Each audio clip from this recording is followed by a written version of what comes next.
অবশেষে দীর্ঘ ৮ বছরের আইনি লড়াই শেষে খালাস পেলেন জনপ্রিয় সঙ্গীতশিল্পী আসিফ আকবর।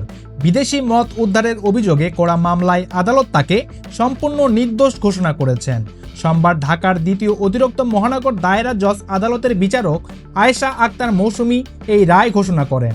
রায় ঘোষণার সময় আদালতে উপস্থিত ছিলেন আসিফ আকবর নিজেই।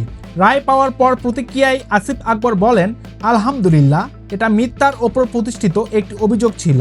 রোজার মাসেই মামলার শুরু, আবার রোজার মাসেই এর সমাপ্তি হলো। আমি সব সময় ন্যায় বিচার চেয়েছি।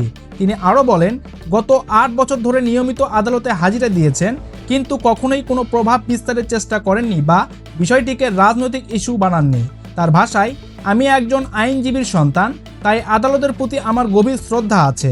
মামলার তথ্য অনুযায়ী ২০১৮ সালের ৬ জুন ঢাকায় তার অফিস থেকে ৪ বোতল বিদেশি মদ উদ্ধারের দাবি করে আইন শৃঙ্খলা বাহিনী। পরে ২০১৯ সালের ২৩শে জুলাই তেজগাঁও থানায় মামলা করেন সিআইডির সাইবার তদন্ত শাখার উপপরিদর্শক প্রশান্ত কুমার শিকদার।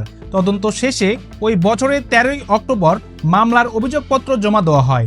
পরে ২০২৪ সালে ২৫শে নভেম্বর আদালত অভিযোগ গঠন করে বিচার শুরুর নির্দেশ দেন। ৩ জন সাক্ষীর স্বাক্ষর গ্রহণ শেষে অবশেষে এই মামলার রায় ঘোষণা করা হয়। দীর্ঘ আইনি লড়াই শেষে খালাস পেয়ে আসিফ আকবর বলেন, এই ৮ বছরে তার পরিবার, ভক্ত এবং দেশের মানুষ যারা তাকে ভালোবাসেন তারা অনেক কষ্টে ছিলেন। আজকের এই রায় তার পরিবার ও ভক্তদের জন্য একটি বড় স্বস্তির খবর। জনপ্রিয় সঙ্গীতশিল্পী আসিফ আকবরের বিদেশি মদ উদ্ধারের অভিযোগে করা মামলার রায়ে আপনাদের যদি কোনো মতামত থাকে তাহলে ভিডিওর নিচে কমেন্ট করে জানাবেন। আর ভিডিওটি ভালো লাগলে লাইক দিয়ে আমাদের চ্যানেলটি সাবস্ক্রাইব করে রাখবেন।